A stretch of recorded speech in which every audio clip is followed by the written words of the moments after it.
Salut à tous, c'est le mec le plus en retard de 2020. Petite rétrospective sur mes jeux vidéo de 2019. Début 2019, forcément, il devait y avoir un peu de FIFA.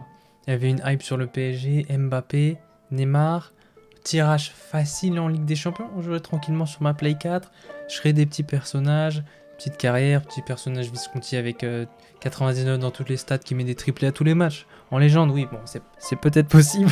Ouais, c'était FIFA 19. Jusqu'à ce que ça... Un arrêt brutal au moment où, après que le PSG ait gagné 2-0 contre Manchester, à Manchester, où même les supporters avaient fait « On est chez nous ».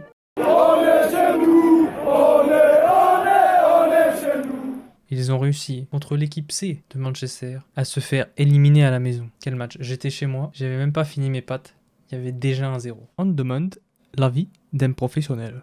Je vais pas dire qu'on est les salopes d'Europe, mais j'en pense pas moins. Au moins j'ai un beau survêtement. J'apprécie à moitié franchement ce qui vient de se passer là. Franchement, voilà. Et donc là, comme chaque année, supporter du PSG, tu te fais traumatiser. T'arrêtes de regarder de foot, tu t'arrêtes de parler, tu te caches.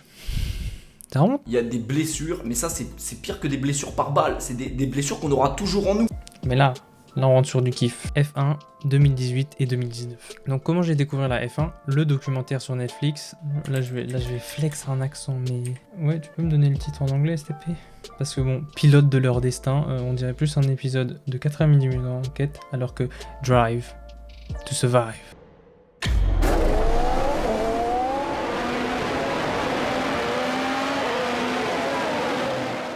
Donc documentaire sur la F1, on suit genre 4-5 équipes, pas les grosses équipes, où il y a des inside, on suit surtout Renault, et donc il y a forcément un petit président français avec un accent. Moi, il y a des petites histoires, c'est stylé, graphiquement il est incroyable, si vous avez le temps, regardez au moins le premier épisode pour la petite claque des graphismes. Les graphismes, hein, c'est une série Netflix. Hein. Après le jeu, très bon graphisme, super jeu, c'est vraiment super compétitif, moi j'avais pas de volant, je jouais à la manette. Je kiffe pas mal, mais je suis pas très fort, j'ai juste joué pour le kiff, tu te fais des petits délires. Et là surtout, encore sur Netflix, le documentaire Senna, incroyable. Surtout, donc c'est sur Ayrton Senna, pilote de F1, brésilien, le boss, trop de flow. Le documentaire incroyable. En plus, son rival principal pendant tout le documentaire, c'est un Français, Alain Prost, voilà. Donc c'est très stylé, grosse rivalité. 78, I came to Europe to compete for the first time. It was pure driving. It was real racing. And that makes me happy. Et après là, il y a eu la claque. Vous voyez mon physique, grand, athlétique, black. J'ai joué au basket NBA 2K 2019 et 2020. Donc j'ai découvert le basket avec ça. Toutes les gens je connaissais un peu vite fait. Mais là vraiment je me suis mis dedans. Il y a un documentaire sur Michael Jordan, je vous mets le lien en description, incroyable. Et d'ailleurs il y a un gros documentaire sur la dernière saison des Bulls de Chicago, donc l'équipe de Michael Jordan, qui va arriver sur Netflix très bientôt. C'est juste des recommandations Netflix, la vidéo. Alors sur Netflix, il y a des films, je vous les recommande. Le jeu est kiffant, c'est comme FIFA mais juste pour le basket, c'est stylé, tu mets des gros dunks. Et surtout j'ai pu suivre la NBA, les playoffs donc de l'année dernière, dinguerie. On était pour les Canadiens forcément, mon grand frère est canadien. On a représenté Kawhi le cyborg qui a marché sur tout le monde. Enfin, c'était archi intéressant, archi stylé.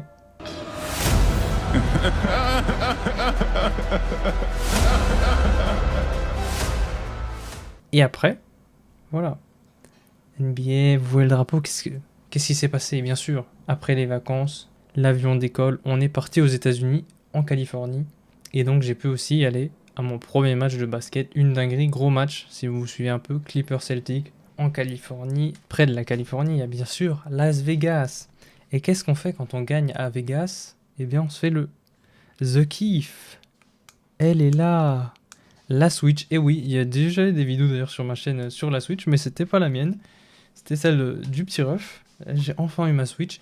J'y ai pas beaucoup joué solo, on a surtout avec plein de potes fait des tournois Smash, en plus les Américains kiffent ça. C'était des dingueries, des grosses sessions de Smash.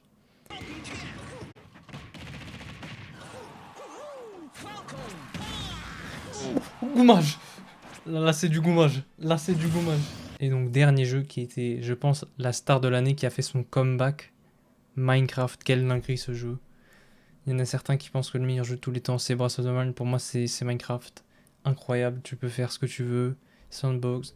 Le seul truc c'est si t'es pas motivé, il va rien se passer. C'est toi. Si tu donnes, il va se passer des trucs.